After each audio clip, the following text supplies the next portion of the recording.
Play natin guys if gagana ba siya. So, I am playing YouTube. Ayun!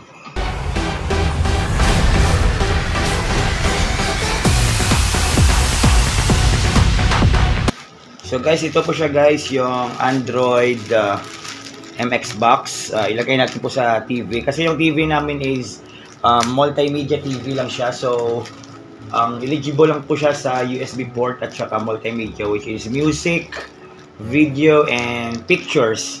So wala po siyang Android system. So bumili at umorder kami sa Shopee. Murang-mura lang po guys, and ilagay ko lang sa description yung link ng store sa Shopee. So dito ko po siya guys in order sa Shopee sa store na ito. So price niya is $479 plus delivery fee. So natanggap po siya guys after or within a week lang guys. So ito po siya MI Tech Store sa Tondo, Metro Manila po yung store nila.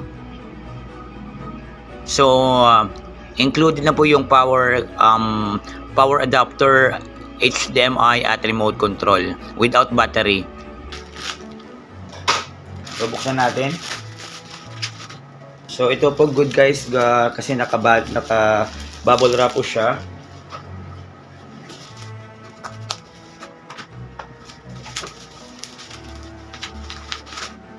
So ito po siya guys, TV Box MX-Q Pro 4K UCD with 5G Wi-Fi capable. So Android TV Box, multimedia gateway, internet TV. So sa ibang store po guys, aabot siya ng 1,000 pesos. Pero sa store na binilhan ko is mura lang po siya. Pure box lang po siya. I think with remote control. Check natin. So ito po siya guys. So ito po siya.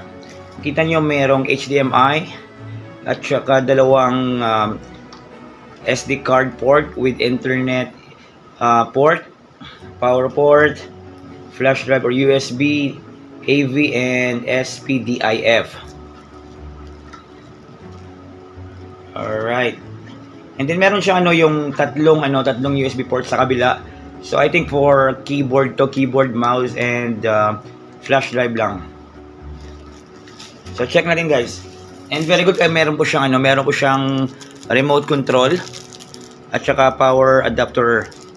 And then yeah, syempre meron po siya meron siyang free na HDMI guys. Akala ko wala eh. So meron siya. So i-kuha natin guys, i-assemble natin.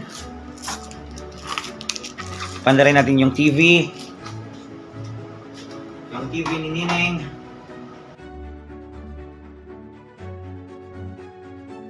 Yung power adapter.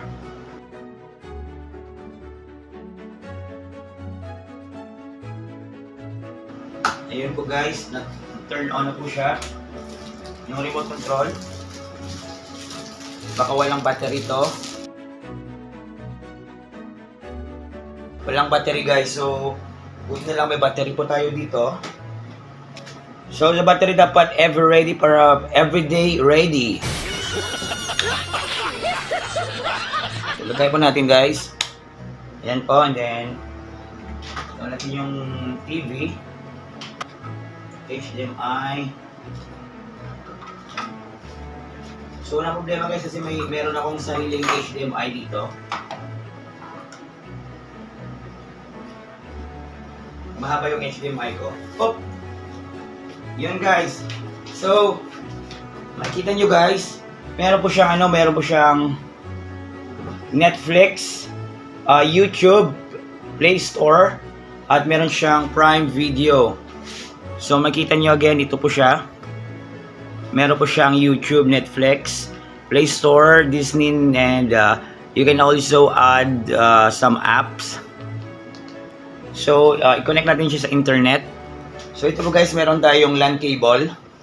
So wala siyang free na LAN cable, kaya pero meron tayong sariling LAN cable guys. So check natin guys. Lagay po natin sa internet cable sa likod po. And then meron tayong meron tayong modem which is prepaid lang muna kasi wala tayong internet line dito.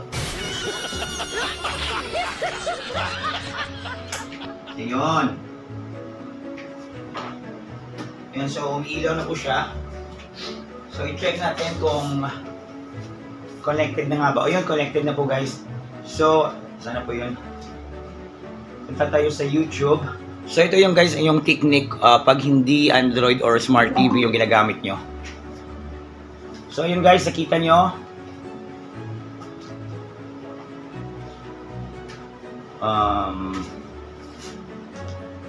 Wait lang, kasi hindi gumagana yung remote.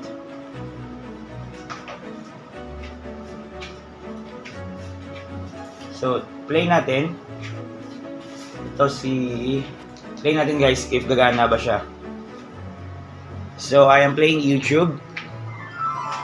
Ayun! So, meron siyang advertise kasi naka-free YouTube tayo, wala tayong premium account. So, skip natin yung ads. As usual guys, na ginagawa natin. Ayun.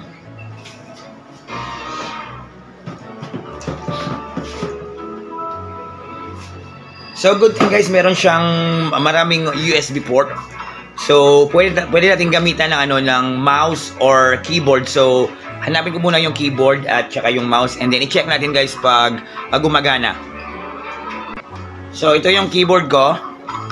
I-try natin guys if gagana ba siya. Yung makita nyo guys, naka 4K siya. HD. Clear guys, crystal clear. So, check natin kung gumagana yung keyboard.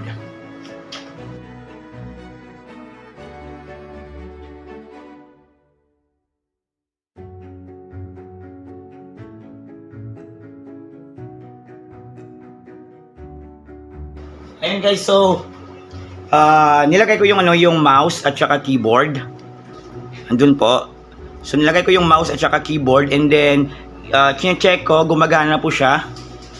So try natin guys mag-search.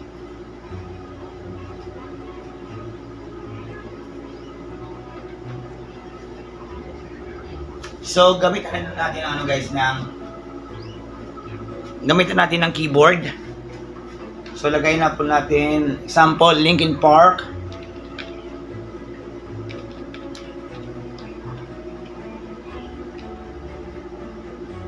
Ayan po guys, Linkin Park, and then enter natin. Ayun po guys, gumagana po siya guys. Linkin Park. So, play natin isang kanta ng Linkin Park or concert ng Linkin Park. So, ginamitan ko po siya ng keyboard at saka mouse. And then, nakita nyo guys, gumagana po siya. Yes. Ayun po guys. So, gumagana po siya guys. Papakita ko po sa inyo. So, meron po siyang USB port again. I-connect ko yung keyboard at saka yung mouse. HDMI to TV. And then power cord and then LAN power cable. And meron siyang dalawang SD card port dito po guys. And yung total ng USB flash drive port is 4 guys. Meron siyang lalagayan din ng speaker at saka ng TV. So guys, thank you so much guys for watching my video and hope sana meron kayo nakuha mga kasagutan sa katanungan nyo about sa MX-Q Pro.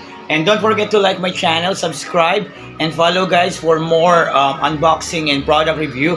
And thank you so much for Tough Dog for sponsoring my t-shirt, our t-shirt for today's video. Tough Dog guys.